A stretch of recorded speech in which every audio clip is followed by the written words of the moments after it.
The dirty wealth of YouTubers constant actual speed Mr. Beast. Does anybody else sit on their couch, scroll through Instagram, and then see your favorite YouTuber or influencer flexing their brand new Rolex, Gucci hat, Amiri jeans, Lamborghini, and they're at a vacation that looks straight out of a movie? And then you're just sitting there like, dang, what am I doing wrong? Like seriously, they're out here living life like a rap music video, and I'm over here debating if I should get extra guacamole on my Chipotle for $2. Anyways, let's talk about how creators and influencers make their money. Spoiler alert, it's not always ethical. So we all know influencers are the new rock stars, but instead of guitars, we got smartphones and selfie sticks. From YouTubers like KSI, what you saying, bro? You ain't built like me. To Logan Paul, to major streamers like Kai Cenat, and streamers like it looked Kai like he Cenat, took a shit and fireworks came out. and IShowSpeed.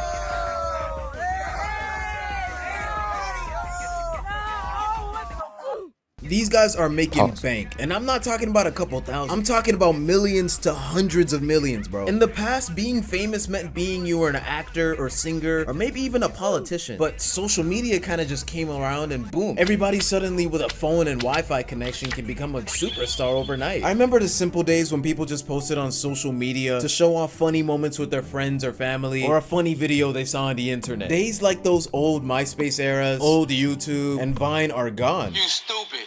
They're not. What's 9 plus 10?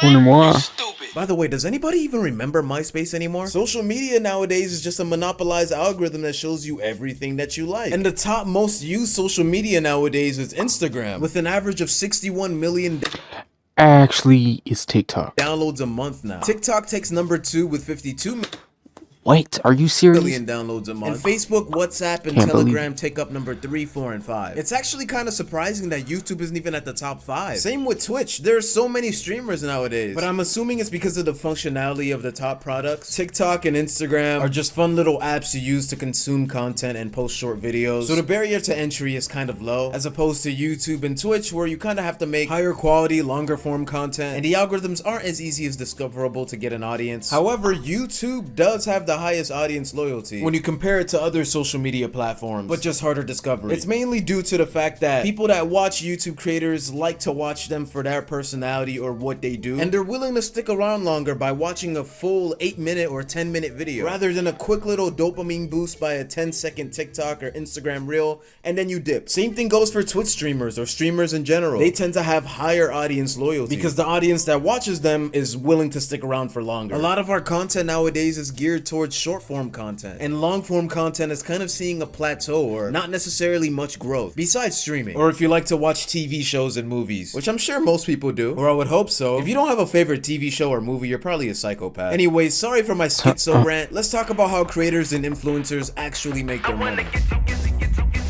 Yes, I want to know how they Now, make how the the money. heck does somebody that just sits behind a computer make millions like it's nothing? I'll name every single cash flow I can think of and then explain it in detail. Number 1 is sponsorships and brand deals. This is where a lot of money comes in, and basically companies pay influencers to promote their products, and I'm talking about serious money. Imagine getting paid $100,000 for a single Instagram post, or a 10-second mention of a brand in your YouTube video. I wouldn't be surprised if YouTubers like Mr. Beast were taking offers larger than that, and that's real life for some of these people. Number 2, we got ad revenue. Every time you watch a YouTube video and an ad comes up, that's money in the bank to YouTube and the creator. For larger channels, that can mean millions of dollars a year. The average YouTube CPM is around $2 or $3 per 1,000 views. Hypothetically, let's say that your YouTube video gets 1 million views per video with a CPM of $3. That's $3,000 a video. And then let's say you're uploading every single day. That's around $3,000 a day, plus the snowball effect of more people watching your older videos over time. And the best type of content you want people to watch over time are evergreen videos. They're essentially videos you can watch at any point in time and it never gets old, or that particular trend doesn't die down, which overall increases your ad revenue. And that's just an average CPM. Some channels and niches such as finance have CPMs of $15 per 1,000 views. So hypothetically, if you were to get 1 million views in a video and your CPM was $15, you would be getting $15,000 a video. So your channel doesn't even need to be huge to be making a lot of money. You could just be in a niche that advertisers are willing to pay a lot of money for. Number Number 3, we got merchandise sales. If you got a hat, slap your logo on it. If you got a t-shirt, slap your logo on it. If you got a hoodie, slap your logo on it. Fans love to buy merch to feel connected to their favorite creators. And trust me, these sales add up super fast. If you have a dedicated audience of 1,000 people that buy a t-shirt that's 20 bucks, that's $20,000 you just made right there. So imagine the influencers with bigger reaches and bigger loyal audiences. Damn, I might need to get myself a YouTube sugar mama or something. Number 4, we got stream donations and memberships. Have you guys ever watched a stream and seen people throwing away money like it's nothing? Like, it's kind of weird seeing that parasocial relationship. Dude, it's like tossing money at a stripper, but hey, it makes money. But most of the time you'll see $5, $10 donations, and then the occasional 100, and then the crazy dude that decides to donate 1,000 for whatever reason. That stuff adds up. Then to add on channel memberships where somebody could be paying you $5 a month just to support you or get a cool emoji on your stream. That's just an example. You could probably provide more to your audience. That's like going through 4 brutal years in college and just getting a lollipop as your reward. Number 5 is affiliate marketing. Although it doesn't make as much money as the other ones that I listed, it still gives you a good amount. Influencers usually get a cut every time somebody buys a product through their special link. Like, that's crazy. Imagine getting paid to recommend your favorite product, bro. I would love to get paid for mentioning my favorite shoe or my favorite video game. What the heck? The cuts can vary, but for example, let's say you're getting a 20% cut on a product that's $100. You get $20 each time somebody buys that product. And obviously, if you have a larger audience, that exponentially increases. Number 6 is product lines and collaborations. Some influencers have their own beauty lines, fitness gear, or tech items. Some of them even team up with other brands to create special edition products. Number 7 is events and appearances. You could have a meet and greet, a live performance, or even a virtual event. The influencers either host these events and get money from the people that buy the ticket sales, or they could be in partnership of a company that's doing this. But regardless, it's still a great business idea. Let's say you have a live event and your particular audience wants to see you. You could potentially charge $40 per ticket, and let's say 500 people show up, that's $20K right there. Number 8, music and entertainment projects, where some influencers completely do a 180 and instead of creating videos, they make music as well. That way, you can also make money from ad revenue through streaming platforms such as Spotify, iTunes, Apple Music, Amazon Music, YouTube Music, etc. And finally, number 9, you got YouTube group channels. This is when a lot of influencers and creators create even more content by pooling all of their audiences and multiplying their earnings. Think of it like the Avengers of YouTube. Some group channels include AMP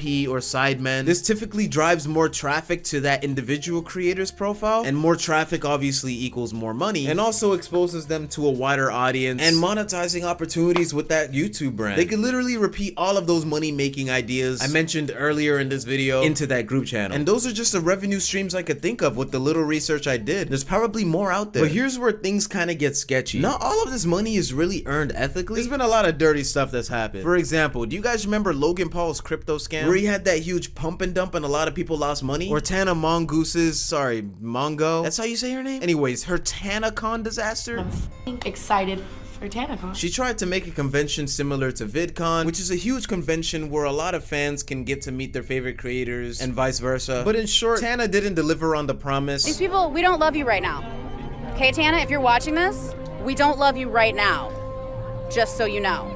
We're not happy. What the hell happened? There were more people that showed up than the venue could hold. There was 20,000 people and only 5,000 could fit in the venue. And a lot of them were sitting in hot scorching heat before they could get inside. The fans wanted their money back. Until this day, I don't even think they gave them refunds. This is a little bit off topic, but there was another situation where Kai Cenat had a meet and greet in New York, and he kind of ended up creating a disaster just due to the sheer amount of fans that showed up. That's Union Square Park. The park has been swarmed and basically overrun. I think he was banned from New York for a little while because of all the chaos created by his audience. Some people's property were destroyed, riots were forming, the cops were involved. It was not good. A lot of people were blaming Kai for abusing his power, knowing he had that strong pull of an audience. So while the money's still there, there's also risks and ethical dilemmas that can happen. Like, don't get me wrong, people making money out of thin air is amazing. I'm all for living a good and financially free life, but as much as it can be a gold mine, it's also a minefield. Influencers can use their reach for good by making a positive change, or some influencers can use it for bad and selfish reasons by misleading their followers, exploiting trust, and just prioritizing profit over their integrity.